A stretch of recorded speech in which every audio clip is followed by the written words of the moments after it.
Welcome, and welcome. The Injured Therapist, Mr. Ryan, here for episode 5 of Mindfulness Moments. Thank you again if you're watching this for tuning in.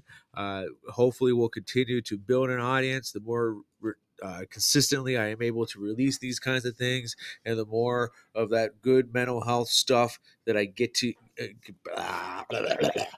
present to you guys. It's definitely been a busy couple weeks over here. Been busy camping, was at the anime convention, attended an online neurodivergent summit. So been busy. Have lots of things that I've learned and realized, and just want to continue going with the motivation of promoting mental health, promoting mindfulness, and helping you guys figure out different ways to practice taking time in for yourself. Right? These episodes are about taking a moment to be mindful, to block out the outside world, to stop those intrusive thoughts, to really sit and focus on something that is good for you, right? So we're gonna keep going with that idea today, to really help get it started and get us grounded. The first thing we're gonna do right here right now is we're gonna take 5 deep breaths for because this is episode 5. All right, you guys ready? And remember, we want a big deep belly breath. We want as much as we can to get the breath down into the belly. We don't want to do our chest breathe right now. We want to get through that belly. We can go in through the nose, out through the mouth, in through the mouth, out through the nose. If your nose is stuffy like mine, you might just do your mouth breathing today. Just remember to do it as much as you can handle.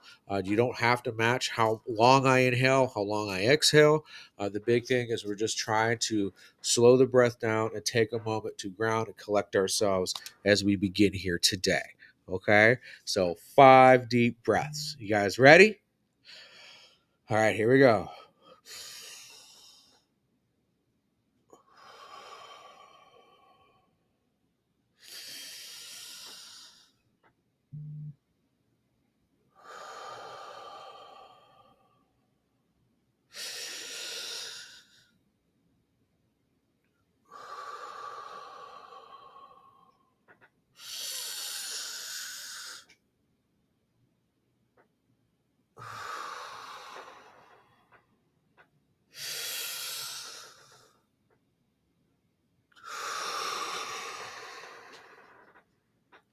Well, any differences in how you feel right now after those 5 deep breaths? Sometimes it might take more than five to really get to where you need to be. Sometimes it can take you up to 15, 20, 25, 30, depending on how upset you are, how triggered you are, right? But remember, the biggest thing about those deep breaths, right, is if that's a coping skill that works for you, hopefully it does, we really want to make sure it's something we're practicing every day, right? Practicing it every day really allows that prefrontal cortex to grow and strengthen. And that prefrontal cortex is kind of the quarterback of your brain. It controls a lot of other functions. So it's a really good thing to practice taking deep breaths every single day, right? To really work that in as a daily routine. And that goes true with the other coping skills you might try: grounding exercises, brain humming, things like that. This is why taking a daily walk is not only good for your physical health, but it's really good for your mental health, right? And that leads me to the next topic of conversation that I really want to bring out today, is this concept that I work with a lot of my clients on, and then I call it hobbies are happiness helpers. Right? I know alliteration. I love alliteration. I think it helps get things stuck in our brain. But it's the truth, right? Hobbies are happiness helpers. Hobbies and having them to do and to partake in can really help solidify and strengthen our mental health, right? It can help us build a community and have connections, which is really important. And the good thing about hobbies is it can really be whatever you want it to be, right? It's just an activity that you enjoy. Yes, we can overdo it and spend too much time on a hobby, and it can jeopardize other parts of our relationships. So we do need to make sure we maintain a balance. But it is definitely good to have things to do, right? Whether that is a bowling league, whether that is a book club. For myself, it's a lot of going to concerts, going to museums, traveling, right? Camping. We just went camping this past weekend, right? Um, Things like the anime convention I was just at, Techo, right? With everybody in their cosplays and identifying their favorite characters and dressing up and all the different art and crafts that people are making, right? A lot of that, those are people's hobbies. That is the things that they get to look forward to, that they get to enjoy, that helps get them through. Stressful life, right? And one of the big things why I one of the big things one of the big reasons why I stress, really trying to work on developing those hobbies is because one of the harsh truths that we have to sometimes work with is that the job that we are working is not going to be the source of our fulfillment in life, right? For one reason or another, sometimes we get stuck at a job that we can't stand. But for one reason or another, a lot of times insurance reasons, we can't leave it, right? We're stuck there. And it sucks, right? It absolutely sucks if you hate your job every day and there's not really a way to execute an escape plan. So if that is the unfortunate case in terms of our employment, that really means we got to work hard to find our fulfillment elsewhere. Right. That means we got to really work hard that when we're not at work, we're finding ways to do the things that we love and we enjoy. Right? It's super super important. Hobbies are happiness helpers. We need to have things that we enjoy as part of our life, no doubt about it. So what are your hobbies? Huh? If you're enjoying this video so far and you agree that hobbies are a very much important part of your happiness, please comment below and share what your hobbies are. If you have a question about whether something could be a hobby or not, or a way to turn a like or interest into a hobby, please comment, reach out, let me know. Look me up on Instagram, Ginzer Therapist 37. I'd love to talk about your guys' hobbies and what you do to promote your happiness, right? Hobbies can be things like going to the gym, going to a comic book store, playing D&D, racing golf carts, going golfing, right? I mean, different sports, right? There's all kinds of different ways we can get hobbies going.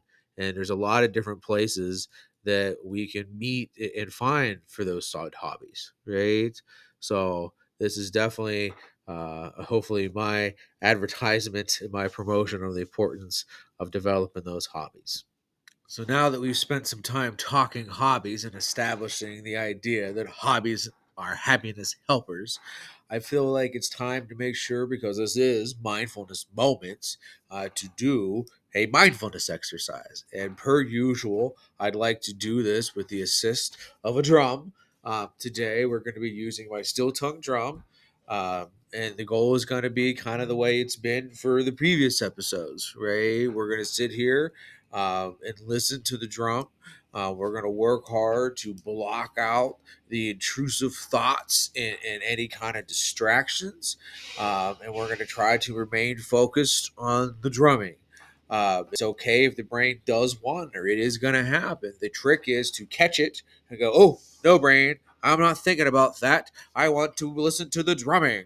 Right? That's the point of these exercises, is to kind of practice that the brain is going to drift away, and then we're going to need to bring it back.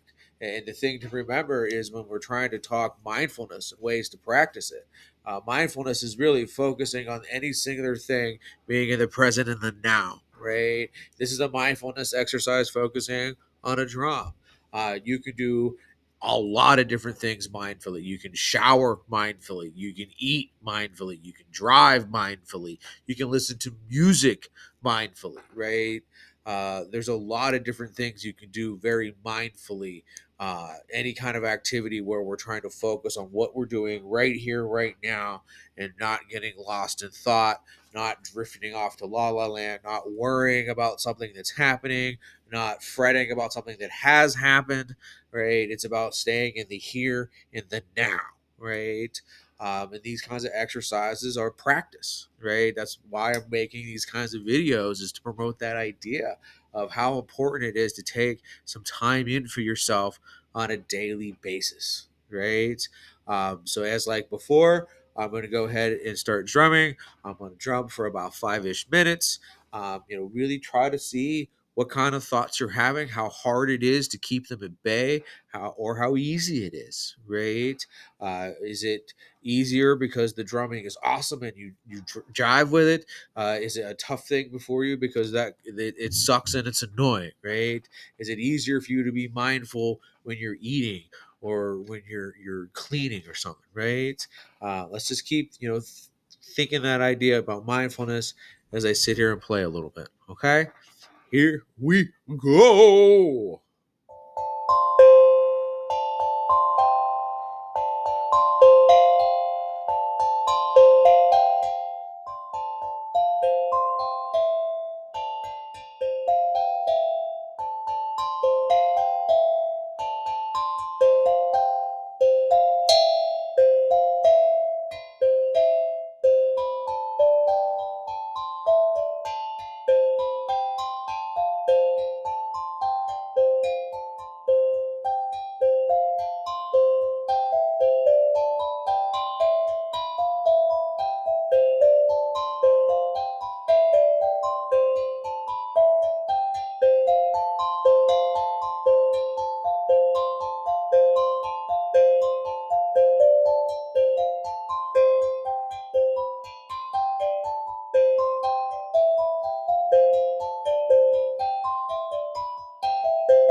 That was fun. Well, hopefully my drumming wasn't too ear piercing for you.